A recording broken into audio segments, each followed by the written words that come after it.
Hello everyone. So today we are going to start our next topic that is our sulphuric acid. तो आज हम sulphuric acid के बारे में पढ़ेंगे। पढ़ना हमें वही तीन चीजें हैं, क्या क्या पढ़ेंगे? प्रिपरेशन, प्रॉपर्टीज एंड यूजेज, सारी चीजें पढ़ेंगे। बट ध्यान में रखते हुए कि आपके सिलेबस में क्या इंक्लूडेड है क्या नहीं है इस ईयर में, मीन्स 2020-21 के अंदर जो इंक्लूडेड नहीं है वो छोड़ देंगे, जो इंक्लूडेड है वो पढ़ लेंगे। मैं आपको पूरा टॉपिक ही पढ़ाऊंगा, मतलब प्रिपरेशन, प्रॉपर्टी एंड यूजेज, सारी चीजें कराऊंगा। हालांकि आपके सिलेबस में 2020-21 के अंदर प्रिपरेशन इसकी हटा दी गई है, सिलेबस के अंदर से प्रॉपर्टीज और यूजेज ही दिए गए हैं। बट मैं सारी चीजें डिस्कस करूंगा, तो ध्यान से देखेंगे।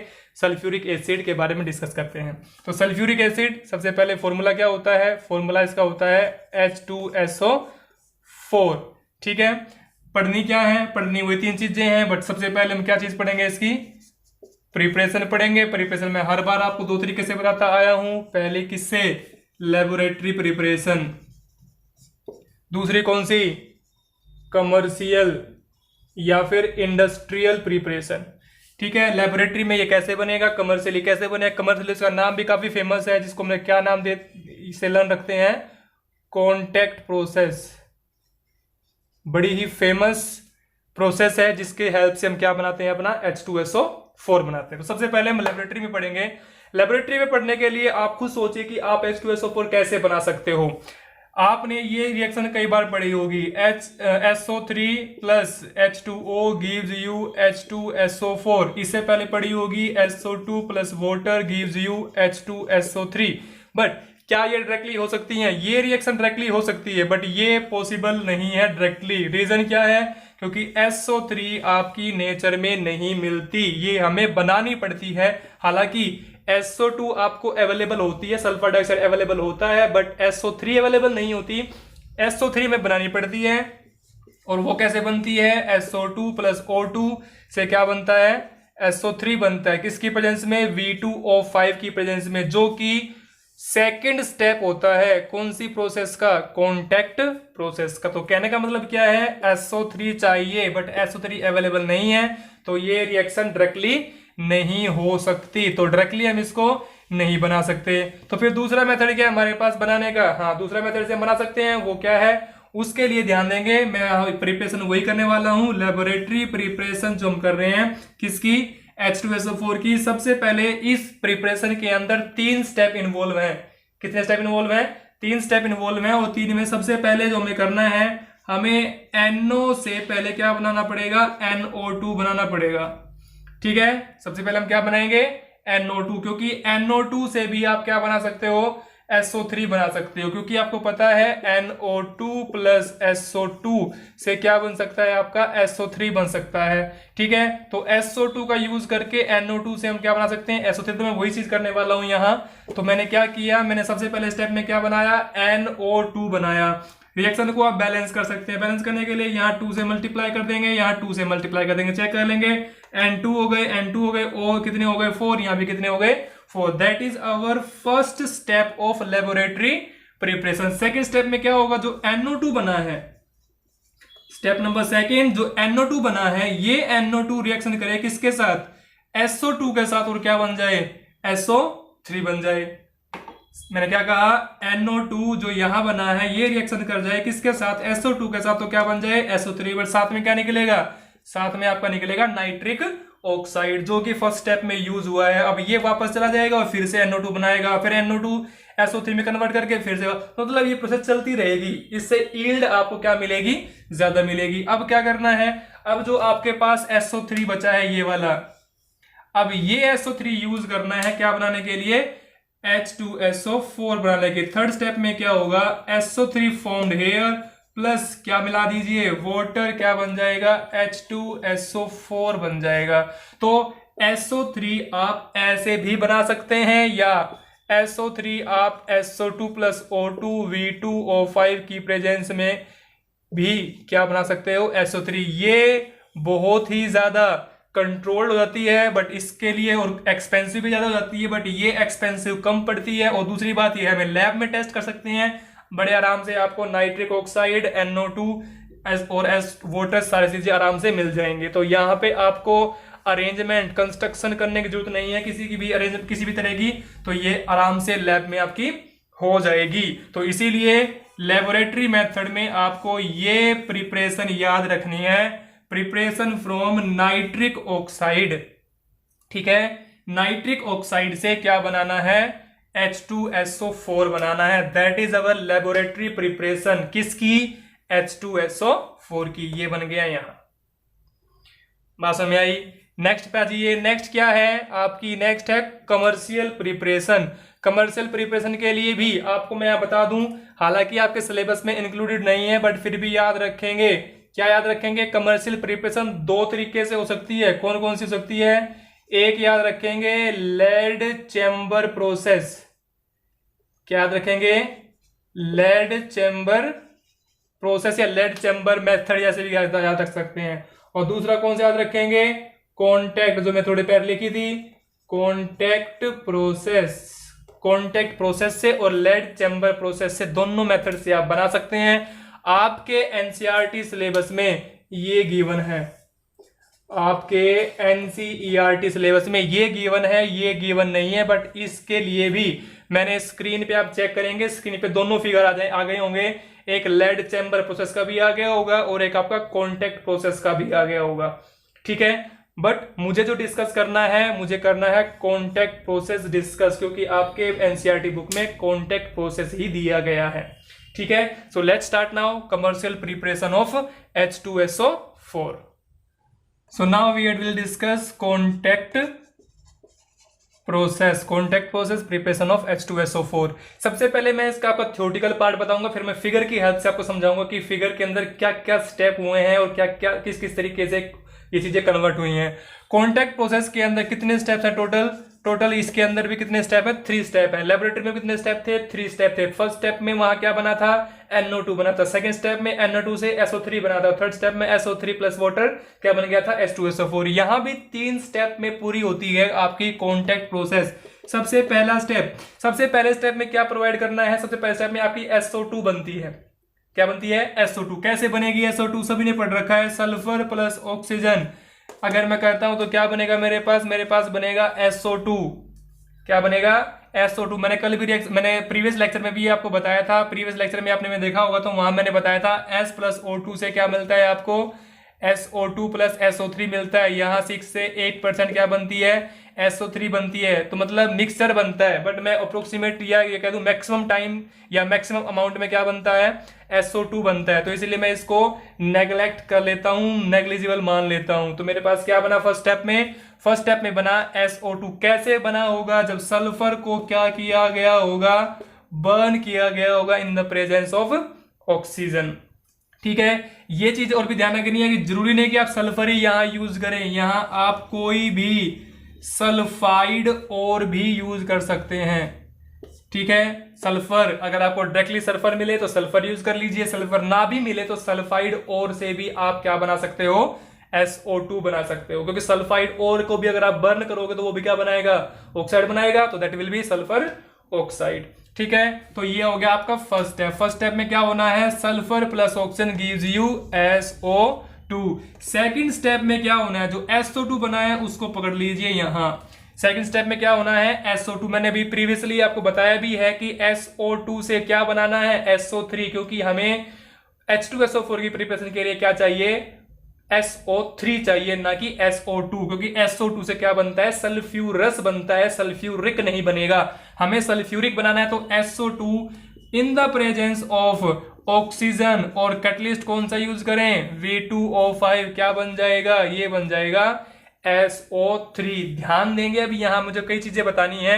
ये स्टेप जो है मोस्ट इंपॉर्टेंट स्टेप है कॉन्टैक्ट प्रोसेस का, क्योंकि यहीं से या इसी पे डिपेंड करेगी या इसी स्टेप पे डिपेंड करेगा कि कितना H2SO4 आपका बनेगा। जितना अमाउंट ज्यादा बनेगा SO3 का, उतना ही ज्यादा अमाउंट किसका बनेगा, H2SO4 का। तो इस स्टेप के अंदर, सेकंड स्टेप के अंदर आपको इसकी यील्ड का भी ध्यान रखना है कि इसकी यील्ड क्या बननी चाहिए, ज्यादा बननी चाहिए। तो इस स्टेप को थोड़ा ध्यान से बता रहा हूं, ध्यान समझेंगे। इस स्टेप के अंदर कुछ और पार्ट भी हैं, वो क्या क्या है सुनिए ध्यान से। SO2 O2 के साथ ट्रीट किया या O2 की प्रेजेंस में इसको रिएक्ट कराया, V2O5 एज ए कैटलिस्ट काम कर रहा है यहाँ, तो क्या बन गया, SO3 बन गया। ये जो रिएक्शन आपकी होती है ये क्या होती है, नेगेटिव। मतलब डेल्टा एच क्या लिखा मैंने यहाँ, नेगेटिव। नेगेटिव का मतलब क्या है कि ये रिएक्शन एक्सोथर्मिक है कि एंडोथर्मिक है, ये आपकी हो जाएगी एक्सोथर्मिक। और एक्सोथर्मिक हो जाएगी तो फिर यहाँ पे वैल्यू कितनी, यहाँ पे वैल्यू हो जाएगी आपकी 196, कैसी, -6 किलोजूल पर मोल। मतलब यहाँ पे जो आपकी डेल्टा एच वैल्यू आई है वो क्या आई है, नेगेटिव। नेगेटिव आने का मतलब क्या है, एक्सोथर्मिक रिएक्शन है। अगर रिएक्शन एक्सोथर्मिक है, ध्यान से सुनना, अभी रिएक्शन एक्सोथर्मिक है तो ये रिएक्शन में हीट बाहर निकलेगी। अगर हीट बाहर निकलेगी तो उस दौरान क्या हो सकता है कि SO2 क्या हो सकती है, रिवर्सिबल। तो मतलब ये रिएक्शन एक्सोथर्मिक है और दूसरा स्टेप इसी के अंदर क्या है कि ये क्या हो सकती है, ये आपकी रिवर्सिबल हो सकती है due to the exothermic process. दोबारा सुने, SO2 O2 कन्वर्ट हुआ, SO3 में रिएक्शन कैसी है, एक्सोथर्मिक। मतलब यहां से हीट निकलेगी और वो हीट इतनी ज्यादा निकलती है कि जो SO3 को वापस तोड़ सकती है किसमें, SO2 में और O2 में। इसीलिए हमें कुछ चीजें मैनेज करके चलनी पड़ेगी, हमें कंडीशन क्या बनानी पड़ेगी, फेवरेबल बनानी पड़ेगी। उसके लिए क्या करना पड़ेगा, उसके लिए मतलब इस स्टेप के लिए जो फेवरेबल कंडीशंस हैं वो क्या है, सुनिए ध्यान से। मैंने यही बतानी थी आपको बात कि इस स्टेप के लिए फेवरेबल कंडीशन क्या है, टेम्परेचर क्या रखें, लो। टेम्परेचर क्या रखें, लो। लो टेम्परेचर क्यों रखें, क्योंकि रिएक्शन के अंदर ऑटोमेटिकली क्या निकल रही है, आपकी हीट निकल रही है, आपकी टेम्परेचर, आपका जो एंथैल्पी है वो निकल रही है। तो सबसे पहले क्या रखें, इसका लो टेम्परेचर। टेम्परेचर लो रखें तो फिर प्रेशर क्या रखना पड़ेगा, प्रेशर रखना पड़ेगा हाई। टेम्परेचर क्या रखेंगे, लो, प्रेशर क्या रखेंगे, हाई। तो ये दो कंडीशन इस स्टेप के लिए काफी क्या रहेंगी, फेवरेबल। एक चीज और समझ लेना, टेम्परेचर को मैंने लिखा है लो, बट ध्यान रखना नॉट वेरी लो। मतलब टेम्परेचर कम करना है बट इतना कम भी मत कर देना कि रिएक्शन ही ना हो। ध्यान देना, टेम्परेचर क्या कर दिया, लो। लो टेम्परेचर लेना है बट नॉट वेरी लो। क्या होगा अगर वेरी लो कर दिया गया तो, not very low, otherwise rate of reaction will become low. तो रेट ऑफ रिएक्शन क्या हो जाएगी, लो हो जाएगी। लो का मतलब स्लो हो जाएगी।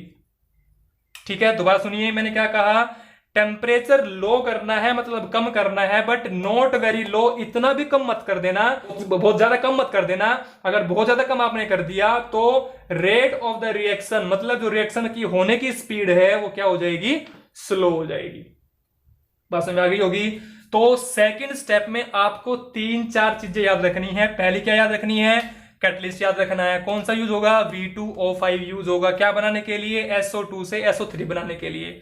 दूसरी बात, रिएक्शन जब होगी, रिएक्शन कैसी होगी, एक्सोथर्मिक। मतलब कितनी हीट निकलेगी, -196.6 किलोजूल पर मोल, इतनी एनर्जी निकलेगी। और अगर इतनी एनर्जी निकली तो ध्यान देना, मैंने कहा अगर रिएक्शन इतनी एंथैल्पी निकलेगी तो ये रिएक्शन रिवर्सिबल हो सकती है। रिवर्सिबल हो जाएगी तो मतलब सेकंड स्टेप क्या हो जाएगा, एक्सोथर्मिक। तो रिएक्शन कैसी हो जाएगी, रिवर्सिबल। इस रिवर्सिबिलिटी को रोकने के लिए, मतलब रिएक्शन वापस ना हो जाए, क्योंकि हमें तो क्या चाहिए, हमें चाहिए SO3। और अगर रिएक्शन वापस हो गई तो क्या बन जाएगा, वापस SO2 बन जाएगा।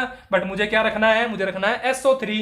तो SO3 बना रहे, रिएक्शन रिवर्सिबल ना हो, इससे बचने के लिए हमें कुछ कंडीशन फॉलो करनी पड़ेगी या कुछ कंडीशन बनानी पड़ेगी, कुछ कंडीशन फेवरेबल बनानी पड़ेगी। फेवरेबल कंडीशन क्या है, इस रिएक्शन को फॉरवर्ड रखने के लिए कि बैकवर्ड ना हो, पहला टेम्परेचर क्या रखो, लो। इतना भी लो मत करना कि रिएक्शन क्या हो जाए, स्लो। और दूसरा क्या है, प्रेशर रखेंगे हाई। मतलब मुझे अगर ज्यादा अमाउंट में SO3 चाहिए तो टेम्परेचर रखूंगा लो, प्रेशर रखूंगा हाई। बात समझ आ गई होगी। That is our second step. क्या बना है, SO3। रिएक्शन को आप बैलेंस कर सकते हैं क्योंकि अभी रिएक्शन बैलेंस नहीं है। यहां तो ये बैलेंस हो गई है, यहां बैलेंस कर लेंगे। यहां अगर मैं S को 2 करूं तो मेरे पास O6 हो गए, तो ये मेरे पास O6 यहां हो जाएंगे। ठीक है, तो ये रिएक्शन आपकी बैलेंस हो गई। सो that is our second step.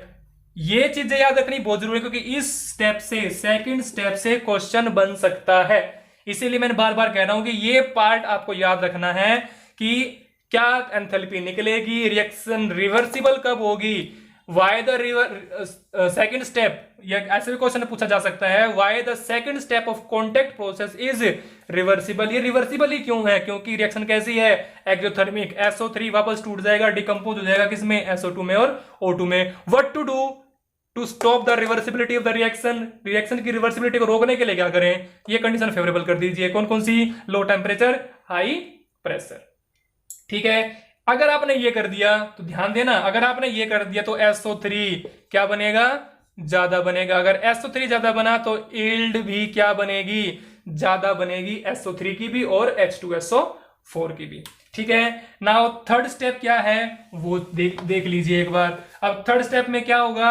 अब थर्ड स्टेप में जो SO3 बना है, ये SO3 एब्जॉर्ब कर लिया जाएगा किसके द्वारा? वाटर के द्वारा। और ये आपको क्या देगा? ध्यान सुन, सॉरी नॉट वाटर, H2SO4। ये H2SO4 डालेंगे हम पहले यहां, क्योंकि मैं बताऊंगा अभी कंस्ट्रक्शन आपको समझाऊंगा। तो SO3 एब्जॉर्ब कर लिया जाएगा किसके द्वारा? ये भी कंसंट्रेटेड लेना है, कंसंट्रेटेड H2SO4, जो कि आपको क्या देगा? जो आपको देगा ओलियम। क्या देगा?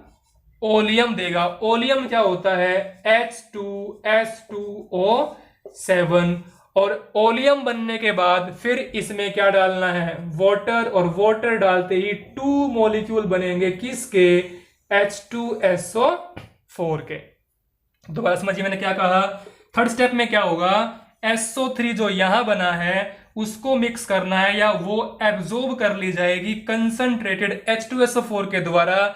तो क्या बनेगा? ओलियम। ओलियम का फॉर्मूला H2S2O7। मैंने आपके प्रीवियस वीडियो में आपने देखा होगा, मैंने वहां ऑक्सो एसिड और सल्फर बताए थे, ये वहां था। ठीक है, जैसे ही ओलियम बना, ओलियम के अंदर क्या मिक्स कर दिया गया? वाटर। वाटर मिक्स करते ही आपके 2 मॉलिक्यूल बनेंगे किसके? H2SO4 के। बात समझ आ रही है? तो that is the theoretical preparation, मतलब ये थ्योरेटिकल प्रिपरेशन आपको याद रखनी है किसकी? कॉन्टैक्ट प्रोसेस की। कुछ नहीं है इसके अंदर, जस्ट आपको 3 स्टेप याद रखने हैं। पहले स्टेप में क्या बना? SO2, दूसरे में यूज कर लिया गया, दूसरे में क्या बना? SO3, तीसरे में यूज कर लिया गया, और तीसरे स्टेप में क्या बना? ओलियम। ओलियम में क्या डाल दो? वाटर। क्या बन गया? H2SO4। अब देखते हैं कि फिगर की हेल्प से, या जो आपका कंस्ट्रक्शन है कॉन्टैक्ट प्रोसेस की, वो कंस्ट्रक्शन क्या है और उससे क्या क्या होगा और कैसे आप इसको समझेंगे। तो अब देखते हैं इसकी कंस्ट्रक्शन से पहले 2 पॉइंट आपको और याद रखने हैं इसके बारे में। वो क्या? मैंने अभी आपको बताया सेकंड स्टेप में आपको इसका टेम्परेचर लो रखना है और प्रेशर आपको इसका हाई रखना है। तो उसके लिए जब भी आप ये प्लांट, मतलब अगर देखा गया है कि जब हम कॉन्टैक्ट प्रोसेस के लिए कोई प्लांट ऑपरेट करते हैं, तो उस टाइम जब हम प्लांट ऑपरेट करें तो प्रेशर जो हम यूज करते हैं वो कितना यूज करते हैं? 2 बार यूज करते हैं। और जो टेम्परेचर हम यूज करते हैं वो नियर अबाउट, मैं ध्यान एग्जैक्टली नहीं बोल रहा, मैं नियर अबाउट बोल रहा हूं, that is near about 720 kelvin हम यूज करते हैं। तो दोबारा सुनिए मैंने क्या कहा कि जब भी हम कॉन्टैक्ट प्रोसेस का जो प्लांट है, कॉन्टैक्ट प्रोसेस प्लांट को जब भी हम ऑपरेट करते हैं, तो जब जिस टाइम इसको ऑपरेट करेंगे तो टेम्परेचर हम कितना मेंटेन करेंगे? 720। प्रेशर कितना मेंटेन करेंगे? 2 बार। तो इतना बार प्रेशर हम इसका मेंटेन करेंगे। एक दूसरी बात भी, जब कॉन्टैक्ट प्रोसेस के अंदर, ये तो आपका फर्स्ट पॉइंट था, मुझे जो बता रहे थे 2 पॉइंट, पीएफ का फर्स्ट पॉइंट था। दूसरा पॉइंट क्या था? दूसरा पॉइंट ये था जो कि जो कॉन्टैक्ट प्रोसेस से H2S2O7 ओलियम बनता है, और जो बाद में क्या बनाता है? वाटर मिला के H2SO4 बनाता है, 2 मॉलिक्यूल। तो जो ये H2SO4 बनता है, ये कितना % प्योर बनता है? ध्यान देंगे, ये 96 से लेकर 98% तक प्योर बनता है। मैंने क्या कहा? मैंने ये कहा कि जो कॉन्टैक्ट प्रोसेस है उससे H2SO4 जो बनता है वो 96 to 98% क्या बनता है? पोर बनता है। तो ये 2 बातें आपको और ध्यान रखनी है कंस्ट्रक्शन समझने से पहले। ठीक है, अब करते हैं इसकी कंस्ट्रक्शन किसकी? H2SO4 की। सबसे पहले क्या करेंगे? सबसे पहले आपको पता है फर्स्ट स्टेप में हमने क्या किया था? S+O2, मतलब सल्फर को बर्न किया था किसकी प्रेजेंस में?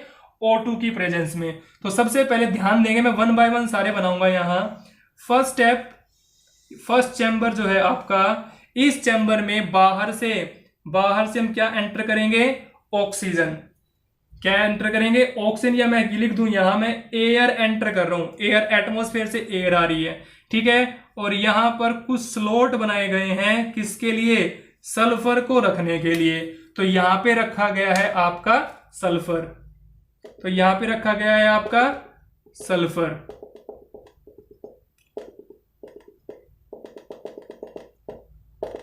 इस तरीके से, ठीक है। और यहां से क्या आ रही है, एयर। यहां क्या रखा गया है, सल्फर। पर ध्यान रखना, जो ये सल्फर रखा गया है यहां पे, ये सल्फर कि जो ये पॉइंट, जो बेस बना रखे हैं, ये यहां पे रखा हुआ सल्फर क्या हो रहा है, हीट। क्या हो रहा है, यहां हीट हो रहा है। ये जो मैंने ये स्लॉट इनके बनाए हैं जहां पे सल्फर रखा गया है, ये इसके हीटिंग स्पॉट है, मतलब यहां ये सल्फर हीट हो रहा है। सल्फर हीट हो रहा है, इधर से क्या आ रही है, एयर। तो ये दोनों मिलके यहां से हो जाएंगे बाहर। कौन कौन बाहर हो जाएगा, एक हो जाएगा यहां से SO2 बाहर, सॉरी, हाँ, यहां से क्या बाहर हो जाएगा, SO2 बाहर हो जाएगा। और साथ में जो एक्सेस में एयर बचेगी वो बाहर हो जाएगी। बट ध्यान देना, मैंने क्या कहा है, एयर आई है बाहर से, तो एयर कैसी रही होगी, इम्प्योर। इम्प्योर रहेगी तो भाई ये सारा सिस्टम यहां से जो बाहर निकलेगा, ये कैसा बाहर निकलेगा, इम्प्योर। मतलब SO2 और O2 इम्प्योर बाहर निकलेंगे। और इम्प्योर बाहर निकलेंगे तो यहां आपको पता है एयर के अंदर डस्ट भी होता है, मॉइस्चर भी होता है, बहुत कुछ होता है। तो यहां इसको रखा जाएगा एक डस्ट प्रेसिपिटेटर के अंदर। मतलब क्या है, इस चैम्बर में उस गैस के अंदर, कौन सी गैस के अंदर, जो यहां से बाहर निकली है SO2 और O2, उसके अंदर जितना भी डस्ट पार्टिकल होगा वो सारा इस चैम्बर में कलेक्ट हो जाएगा, जिसका नाम क्या लिखा गया है, दिया गया है, that is dust precipitator.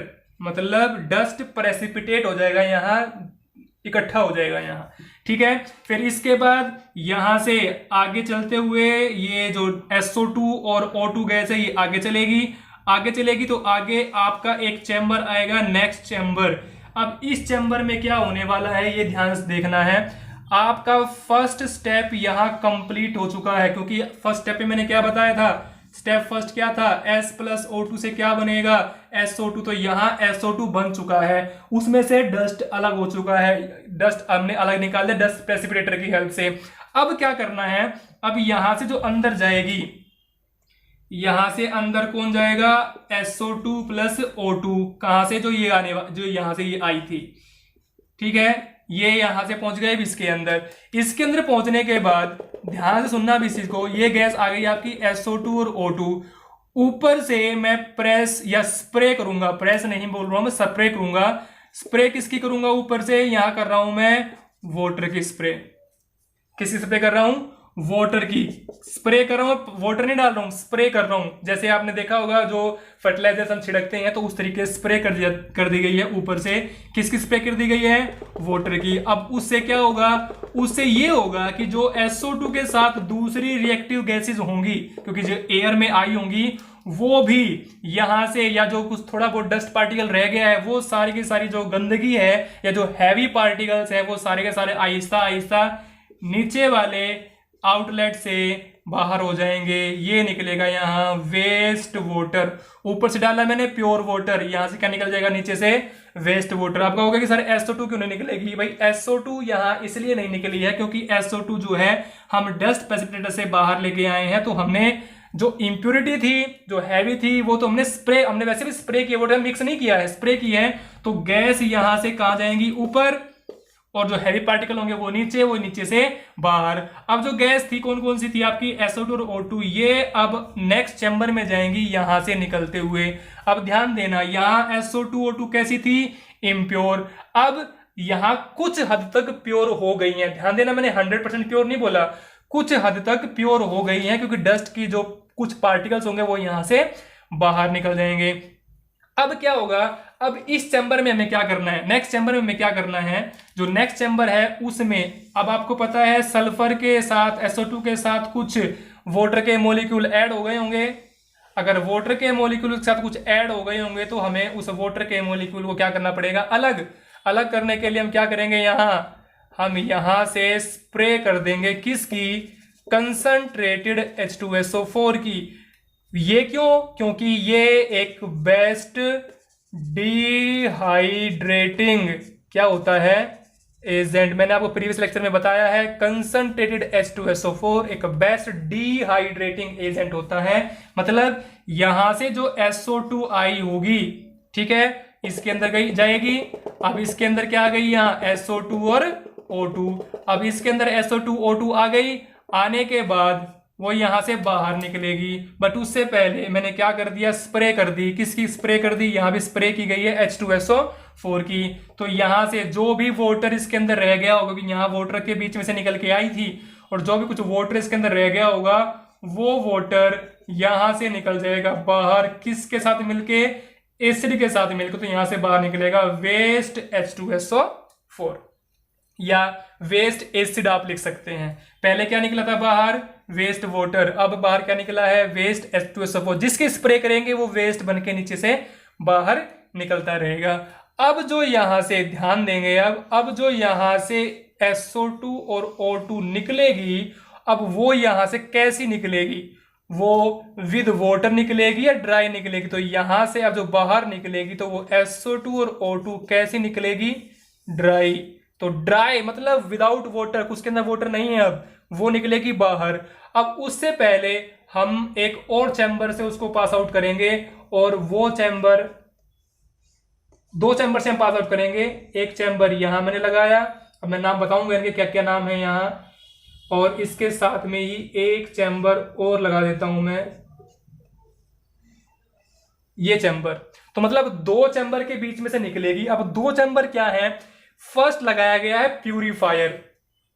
First क्या लगाया गया है, प्यूरिफायर। मतलब जो SO2 और O2 है, इसके लिए यहां पे जो लगाया गया है दैट इज आर्सेनिक प्यूरिफायर। मतलब कुछ इसके अलावा अगर और कोई दूसरी गैस जैसे SO3 गैस बन जाए या कुछ और गैस बन जाए, तो वो प्यूरिफायर के अंदर गैस को क्या करेगा, प्यूरिफाई करेगा।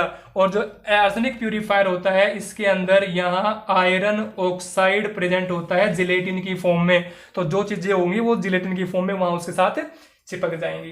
ठीक है, अब ये तो हो गया प्यूरिफायर। प्यूरिफायर का मतलब यहां तक आके आपकी SO2 और O2 100% क्या हो गई है, प्योर। प्योर होने के बाद अब उसको पहुंचाया गया नेक्स्ट चैम्बर में, जिसका नाम क्या है, इस चैम्बर का आपका नाम है प्री हीटर। मतलब SO3 बनाने से पहले उसको क्या करना पड़ेगा, हीट करना पड़ेगा। ध्यान देना, अभी तक आपकी SO3 नहीं बनी है, अभी तक केवल आपका क्या बना है, SO2 बना है, जिसको हम आगे लेके चल रहे हैं। ठीक है, अब यहां से क्या होगा, प्री हीटर से हम उसको लेके चलेंगे, और प्री हीटर के बाद उसको हमने डाल दिया किसके अंदर, उसको हमने डाल दिया यहां नेक्स्ट कॉलम के अंदर या नेक्स्ट कंपार्टमेंट के अंदर। और इस कंपार्टमेंट में ध्यान देना, यहां से क्या निकलेगी, यहां से निकलेगी आपकी SO2। ठीक है, यहां की बजाय मैं प्री हीटर की इसको यहां लगा देता हूं। ठीक है, तो यहां से क्या निकलेगा आपका SO2 और O2। ठीक है, वो डायरेक्टली कहां घुस जाएगी, इसके अंदर। तो ये कौन सी गैस आ गई अब आपकी यहां, ये आपकी आ गई प्योर SO2 एंड O2। अब यहां पे आ गई है प्योर SO2 और O2। बट ध्यान देना, साथ में यहां जो मैं ये स्लॉट बना रहा हूं, यहां पे रखा गया है आपका V2O5। क्या रखा गया है, ये रखा गया है V2O5, जो किसका काम करेगा, which will act as a catalyst. ठीक है, तो जो ये स्लॉट बनाया गया है दैट इज V2O5 कैटलिस्ट। ठीक है, V2O5 कैटलिस्ट। और ये गैस कौन सी है बीच में, SO2 plus O2। SO2 O2 gas V2O5 की प्रेजेंस में क्या बनाता है, सभी को पता है, अभी प्रिपरेशन मैंने बताई थी। क्या बनाएगा, ये आपका बनाएगा SO3। और जो SO3 बनेगा वो पहुंचेगा नेक्स्ट चैम्बर में, यहां से बाहर क्या निकलेगा, अब यहां से जो बाहर निकलेगा वो निकलेगा SO3, और SO3 जाएगा नेक्स्ट चैम्बर के अंदर। तो इसमें कौन सी गैस आपकी आ गई, इसमें जो गैस आपकी आएगी दैट इज SO3। अब SO3 गैस आ गई, यहां मेरा कौन सा स्टेप पूरा हो गया, मेरा स्टेप पूरा हुआ, यहां हुआ SO2 प्लस O2 किसकी प्रेजेंस में, V2O5 के प्रेजेंस में क्या बना, SO3 बना। तो इस स्टेप में मेरा SO3 बना है, और इस स्टेप में ये मेरा फर्स्ट स्टेप था जहां मेरा क्या हुआ था, S प्लस O2 SO2 बना था। ये सेकंड स्टेप है। अब जो लास्ट वाला कॉलम आपके पास है, इस कॉलम में ऊपर से ध्यान देना, इस टाइम स्प्रे नहीं करनी, इस टाइम क्या डालना है, कंसंट्रेटेड H2SO4 डालना है। स्प्रे नहीं करनी है, क्या डालना है, कंसंट्रेटेड H2SO4 डालना है। डालने के बाद आपको पता है SO3 गैस आई है, प्लस में H2SO4 आपने ऊपर से डाल दिया, क्या बनेगा, क्या यहां ओलियम बन जाएगा, क्या बन जाएगा यहां ओलियम। कैसे बनेगा, SO3 गैस प्लस H2SO4 क्या देगा, H2S2O7। यहां तो मेरे पास जगह नहीं है पर याद रखिए मैं बोल रहा हूं, SO3 प्लस H2SO4 प्लस में क्या बनेगा, यहां H2S2O7 बनेगा। और जो बनेगा उसको यहां से एक टैब लगा के बाहर निकाल लेंगे। तो जो यहां से निकलेगा दैट इज ओलियम। ठीक है, जो इस टैब से बाहर निकलेगा वो क्या निकलेगा, ओलियम निकलेगा। और उस ओलियम को जो यहां से निकला है ओलियम के अंदर क्या डाल दें, वाटर डाल दें, तो किसके कितने मॉलिक्यूल बनेंगे, 2 मॉलिक्यूल बनेंगे H2SO4 के। ये है आपकी complete construction of contact process. दोबारा देख लीजिए, एक बार मैं दोबारा रिकैप करा देता हूं। सबसे पहले बाहर से क्या आई, एयर अंदर आई, अंदर स्लॉट किसके बना रखे हैं, सल्फर के। तो मैं लिख देता हूं, ये जो मैंने रखा हुआ है, ये मैंने रखा हुआ है यहां सल्फर। तो सल्फर, और नीचे क्या है, ये हीटिंग स्लॉट है, यहां ये साथ साथ हीट भी रहते हैं। तो ये मैं लिख देता हूं हीटिंग स्लॉट या हीटिंग स्लैब। ठीक है, हीटिंग स्लैब पे रखा गया है तो सल्फर हीट होगा। बाहर से क्या आ रही है, ऑक्सीजन अंदर, तो सल्फर और ऑक्सीजन मिलकर क्या बना लेगा, SO2। बट ध्यान रखना, एक्सेस में ऑक्सीजन आ रही है तो O2 बचा रहेगा, जो कि कैसा रहेगा, इम्प्योर SO2 और O2 चला गया। नेक्स्ट नंबर में नाम क्या है, डस्ट प्रेसिपिटेटर। ठीक है, डस्ट प्रेसिपिटेटर में सारे डस्ट अलग हो जाएंगे, डस्ट अलग हो गए, अलग होने के बाद ध्यान देना सारे नहीं होंगे, कुछ जो हल्के फुल्के होंगे वो रह जाएंगे, उनको नेक्स्ट चैम्बर में सेपरेट आउट कर लेंगे। नेक्स्ट चैम्बर में पहुंची कौन सी गैस, वही SO2 प्लस O2 गैस। ऊपर स्प्रे किसकी कर दी, वाटर की। वाटर स्प्रे करने के बाद वाटर प्लस डस्ट पार्टिकल जो मिक्सअप होंगे आपस में, वो नीचे वाले टैब से बाहर निकल जाएंगे। ठीक है, जो SO2 और O2 गैस बचेगी वो नेक्स्ट चैम्बर में पहुंच जाएगी। तो यहाँ पे अभी कौन सी गैस आ गई वापस, SO2 प्लस O2 गैस, जो इस पाइप से होते हुए आई है। ठीक है, अब जो SO2 O2 गैस आई है, अब उस पर स्प्रे किसकी कर दी गई, ऊपर से कंसंट्रेटेड H2SO4 की स्प्रे। H2SO4 स्प्रे क्यों की गई है, क्योंकि जब वाटर की स्प्रे की गई थी तो उसके अंदर, इस गैस के अंदर कुछ ट्रेसेस में वाटर के मॉलिक्यूल मिलेंगे। वाटर के मॉलिक्यूल हटाने के लिए क्या डाला गया है, H2SO4 डाला गया है। क्वेश्चन बन सकता है 1 नंबर में, what's the need to spray H2SO4 on SO2 and O2 mixture. इस मिक्सचर पे H2SO4 की स्प्रे करना क्यों जरूरी है, उसकी जरूरत क्यों पड़ी। आप लिखोगे टू डिहाइड्रेट द वाटर, या सिंपली कह दें कि to dehydrate the SO2 and O2 mixture, हमें किसकी जरूरत पड़ी, H2SO4 की, जो किसका काम करेगा, वहां डिहाइड्रेटिंग एजेंट का काम करेगा। अब यहां से जो एयर निकलेगी या SO2 गैस निकलेगी या ये जो मिक्सचर निकलेगा वो कैसा निकलेगा, ड्राई। तो जो ड्राई मिक्सचर निकलेगा ये जाएगा नेक्स्ट चैम्बर में। नेक्स्ट चैम्बर कौन सा है, आर्सेनिक प्यूरिफायर। इसके अंदर क्या भरा गया है, आयरन ऑक्साइड जिलेटिनस। ठीक है, वो क्या करेगा, वो जो अगर थोड़ा बहुत कोई भी इंप्योरिटी रह गई है उसको एब्जॉर्ब कर लेगा। उसको एब्जॉर्ब करने के बाद जो गैस पहुंचेगी आगे, वो गैस कैसी पहुंचेगी, प्योर पहुंचेगी। किसमें, नेक्स्ट चैम्बर में। चैम्बर का नाम क्या है, प्री हीटर। यहां उसको क्या किया जाएगा, हीट किया जाएगा। किसको, इस मिक्सचर को, SO2 प्लस O2 दोनों को क्या कर दिया गया, हीट करने के बाद भेजा गया कहां, नेक्स्ट चैम्बर में, जिसका नाम क्या है, catalytic chamber.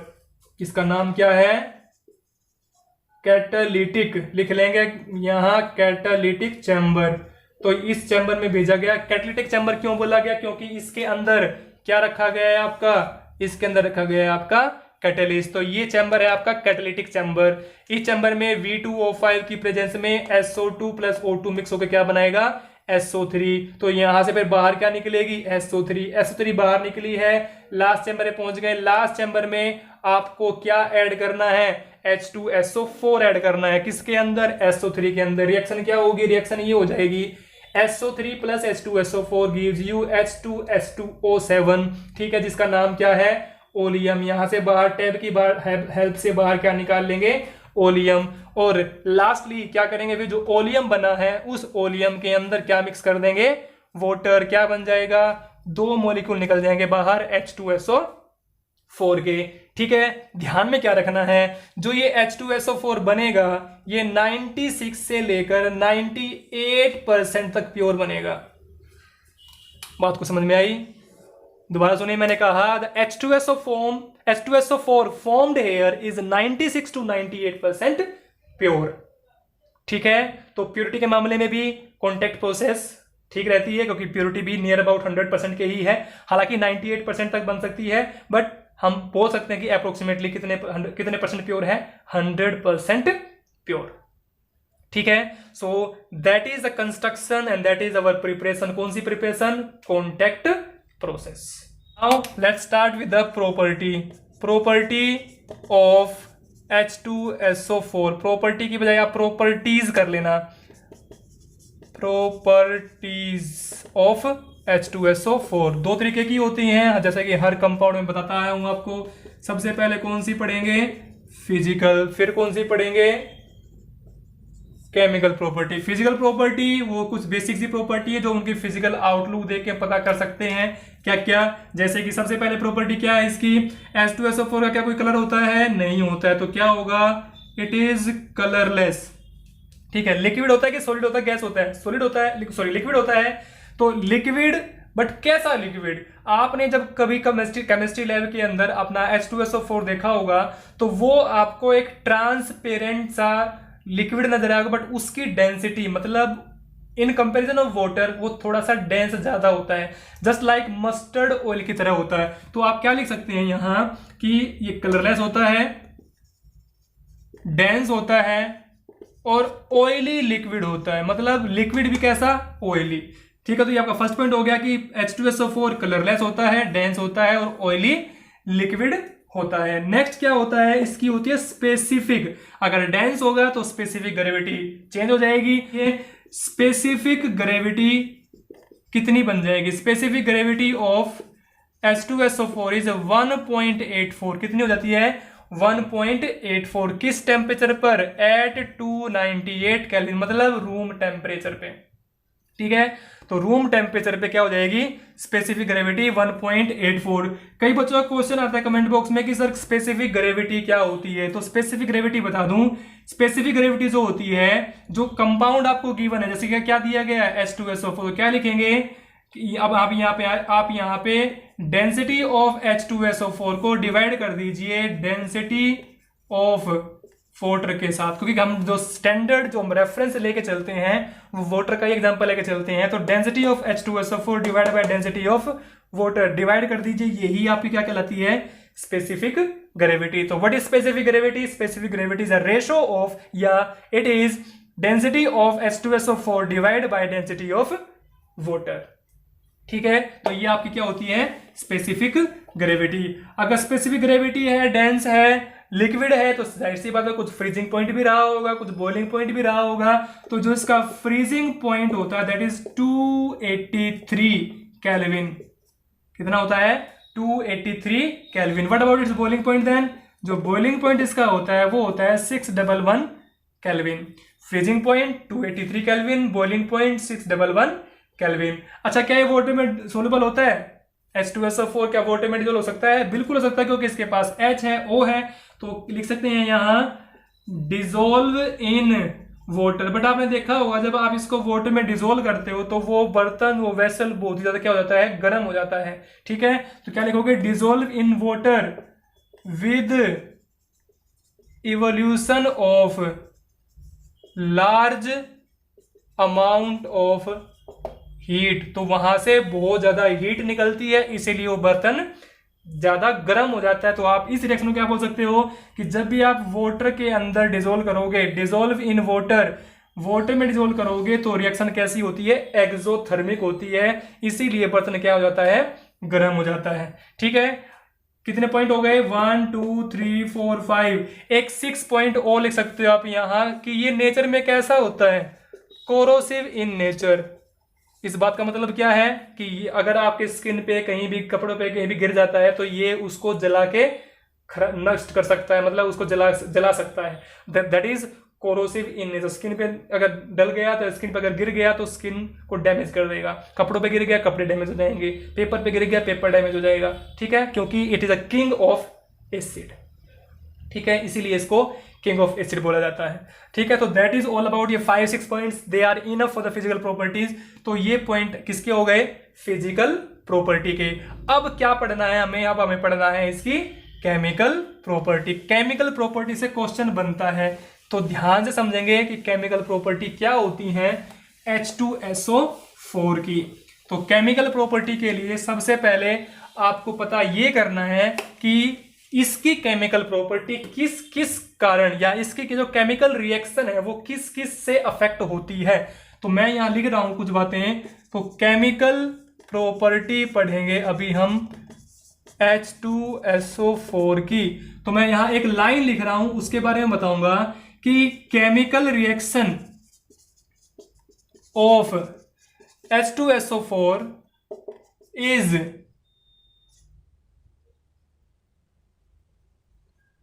a result of following characteristic।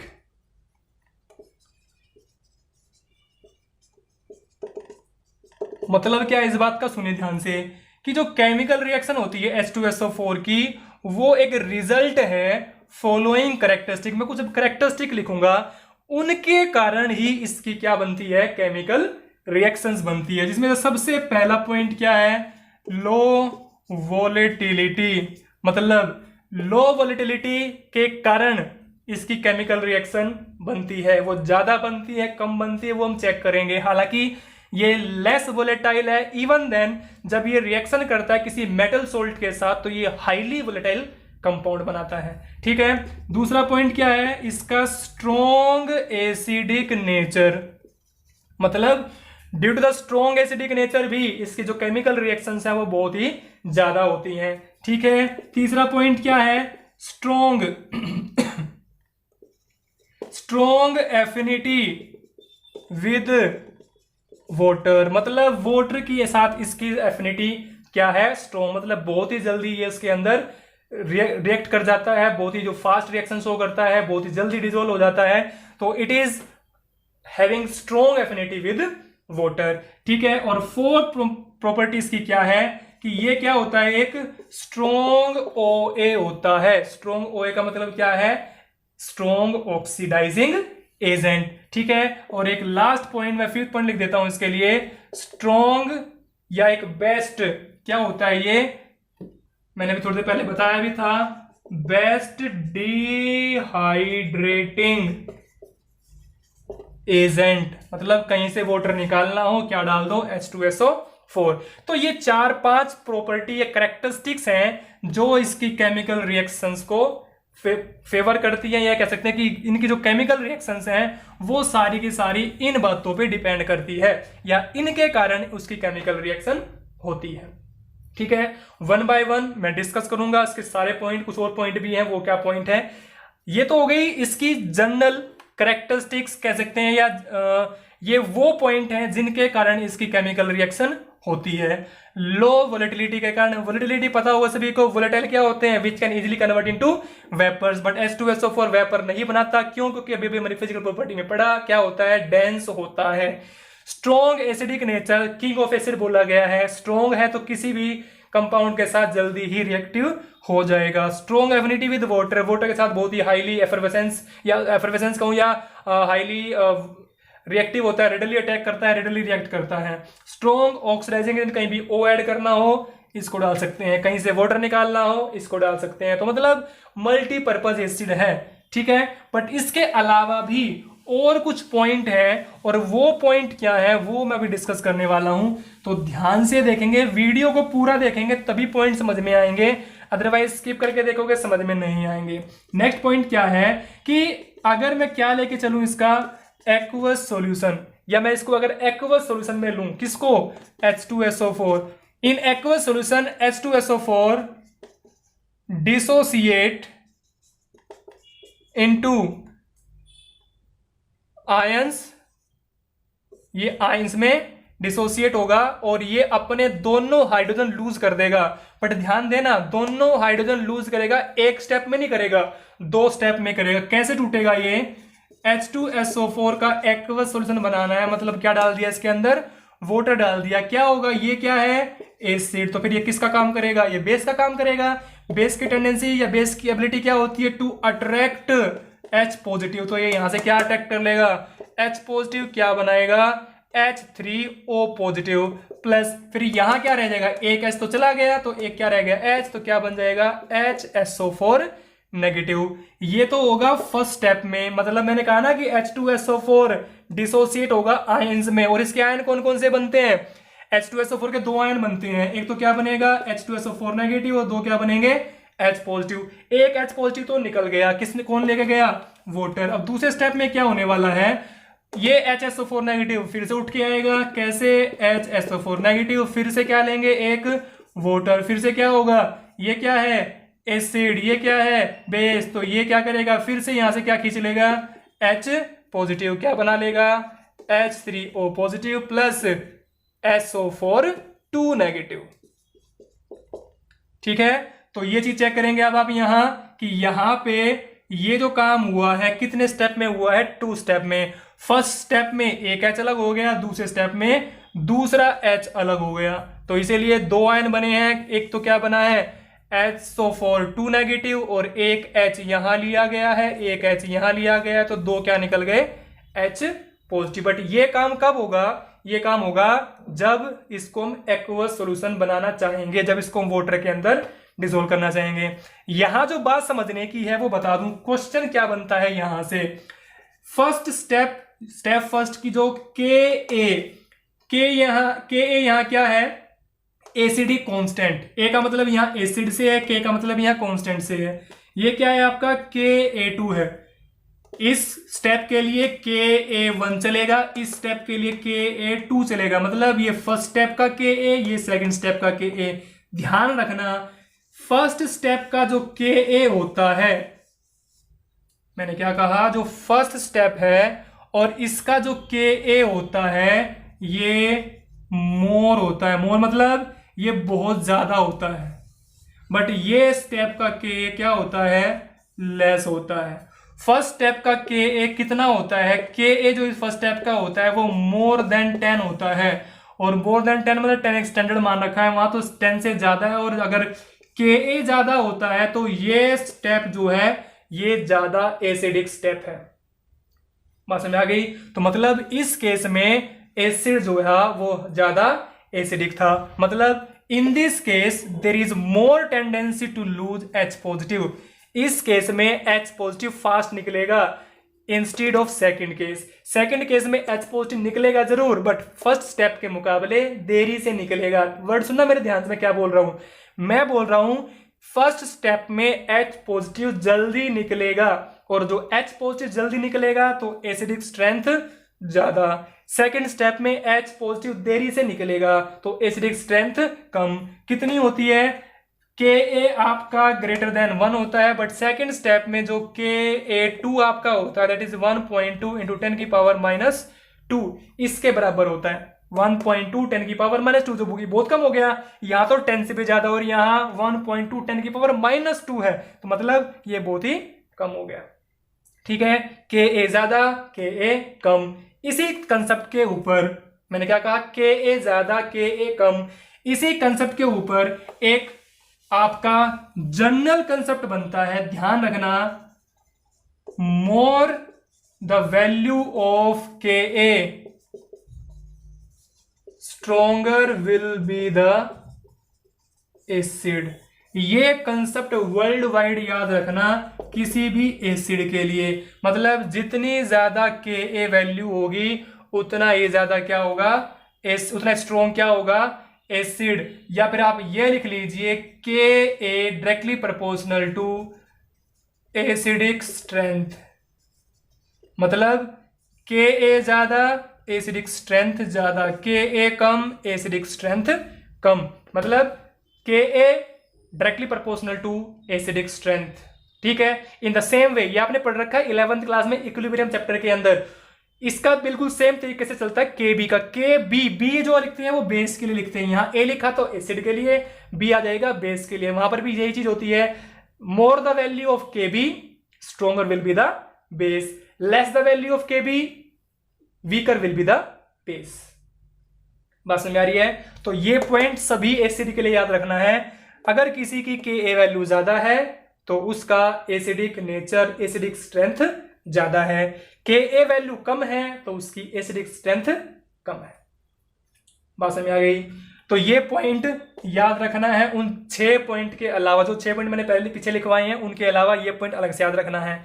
एक पॉइंट और है जो आपको याद रखना है, वो पॉइंट क्या है, H2SO4 जब भी किसी मेटल के साथ या जब भी किसी कंपाउंड के साथ रिएक्शन करता है तो ये 2 तरह के सोल्ट बनाता है। ये आपका नेक्स्ट पॉइंट हो जाएगा। H2SO4 form 2 types of salt, ये 2 तरह के सोल्ट बनाता है भाई। H2SO form 2 types of salt. एक कौन सा, एक बनेगा नॉर्मल सोल्ट, एक कौन सा बनेगा, एक बनेगा हाइड्रोजन या नॉर्मल सल्फेट लिख दूं मैं यहां, नॉर्मल सल्फेट, सोल्ट नहीं, नॉर्मल सल्फेट, और एक बनेगा हाइड्रोजन सल्फेट। एग्जांपल के तौर पे मैंने बनाया Na2SO4, ठीक है, इसके अलावा मैंने बनाया K2SO4, ये क्या है मेरे, ये है मेरे नॉर्मल सल्फेट, नाम क्या है, sodium sulphate, potassium sulphate. But hydrogen sulphate भी बनते हैं, जैसे NaHSO4, KHSO4, इसका नाम क्या है, sodium hydrogen sulphate, potassium hydrogen sulphate. So H2SO4 जो है 2 टाइप्स के क्या बनाता है, सल्फेट, एक नॉर्मल सल्फेट और एक हाइड्रोजन सल्फेट। तो 2 टाइप्स ऑफ सोल्ट की बजाय यहां सल्फेट ही लिखेंगे भाई, ये मिस्टेक हो गई, इसको ठीक कर लेंगे। सो H2SO form 2 types of sulphate, normal sulphate and hydrogen sulphate. इसके बाद नेक्स्ट पॉइंट क्या है, नेक्स्ट पॉइंट के अंदर मैंने भी थोड़ी देर पहले बताया आपको कि H2SO4 जो होता है वो लेस वोलेटाइल होता है, या इसकी जो वोलेटिलिटी होती है वो क्या होती है, लो। तो उसी के ऊपर एक पॉइंट बनता है यहां कि अगर किसी सोल्ट के साथ, मेटल के सोल्ट के साथ मैं H2SO4 को रिएक्ट करवा दूं तो वो जो कंपाउंड बनेगा that will be highly volatile. क्या पॉइंट बनेगा, When H2SO4 combined with any metal salt, MX ले लिया मैंने यहां, तो ये क्या बनाएगा, ये बनाएगा HX प्लस MSO4 बनाएगा HX बनेगा, और M अगर मैं M2 कर दूं तो ये M2SO4 बनेगा और ये 2HX बन जाएंगे यहां। ठीक है, तो ये इसकी वोलेटिलिटी क्या है, लो। बट जो ये कंपाउंड बनेगा ये क्या बनेगा, हाईली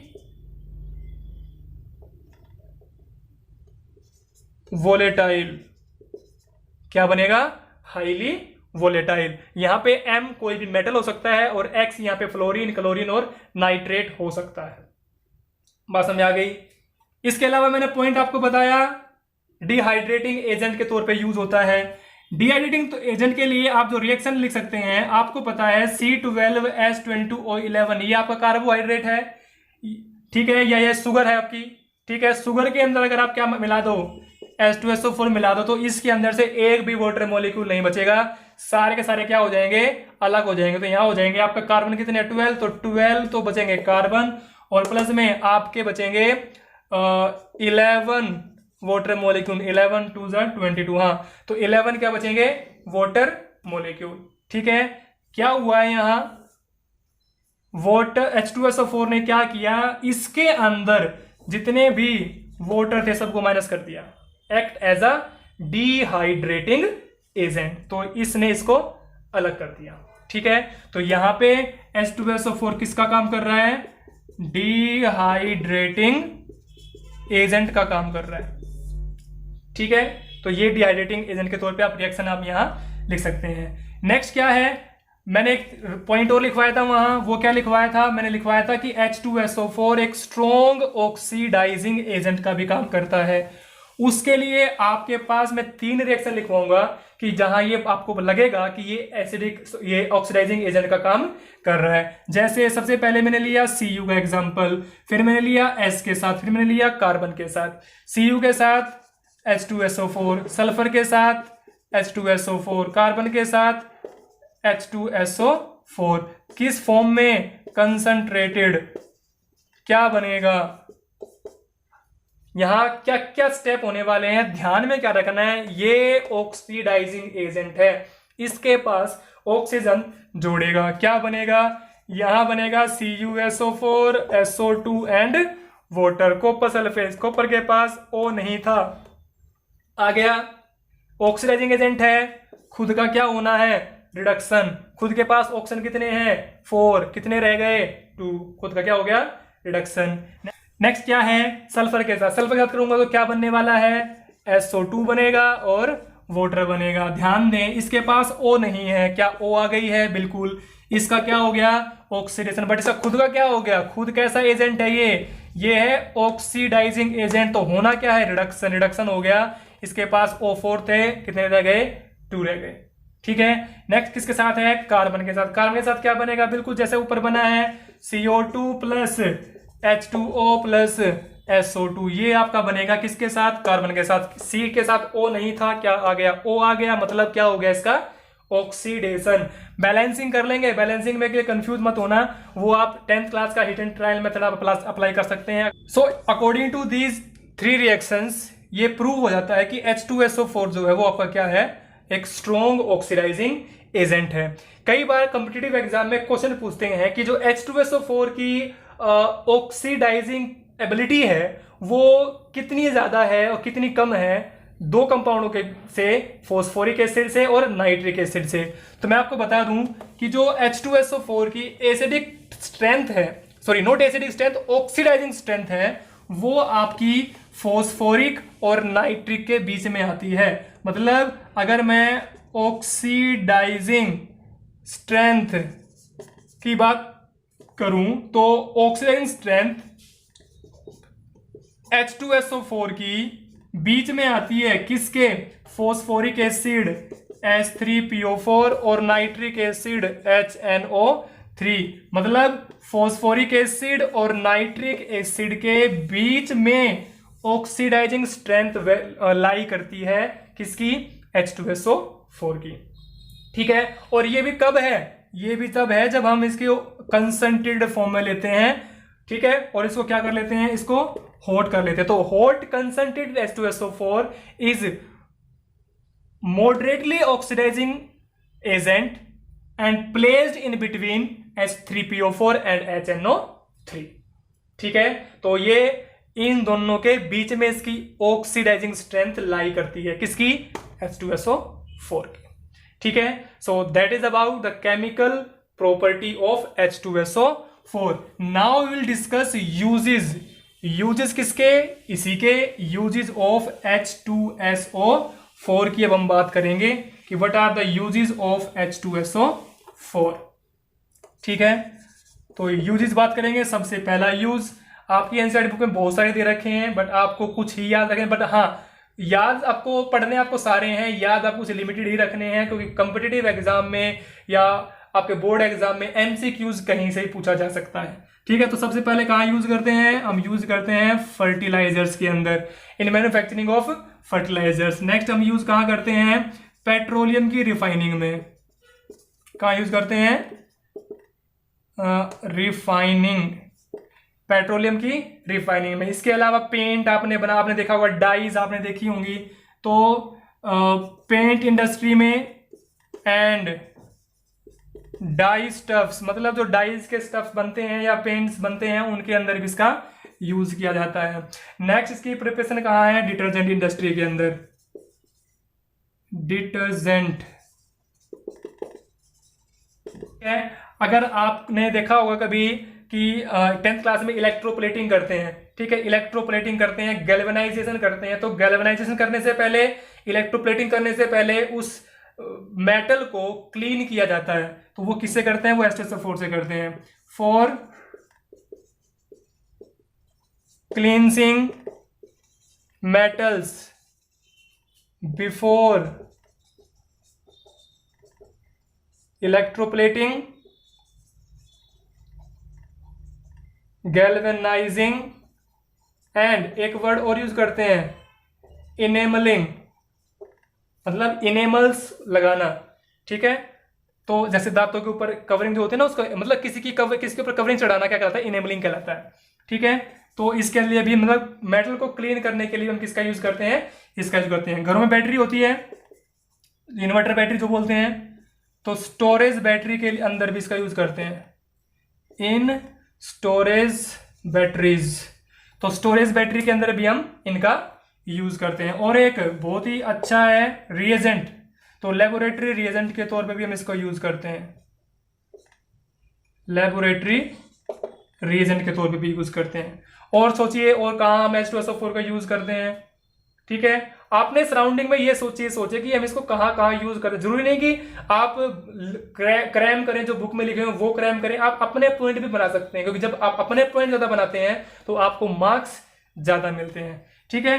एक आप SPM पढ़ा होगा आपने, सेमी परमिएबल मेम्ब्रेन, ऑस्मोसिस और डिफ्यूजन के सेल्स चैप्टर के अंदर पढ़ा होगा आपने, ठीक है। तो वहां पे हम SPM आर्टिफिशियली बनाते हैं, सेमी परमिएबल मेम्ब्रेन जो है वो आर्टिफिशियली बनती हैं, उनको बोलते हैं आर्टिफिशियल सेमी परमिएबल मेम्ब्रेन, जो कि नाइट्रोसेल्युलोज से बनती हैं। और उनको बनाने के लिए भी किसका यूज करते हैं हम, H2SO4 का। तो यहां लिख लेंगे, इन मैन्युफैक्चरिंग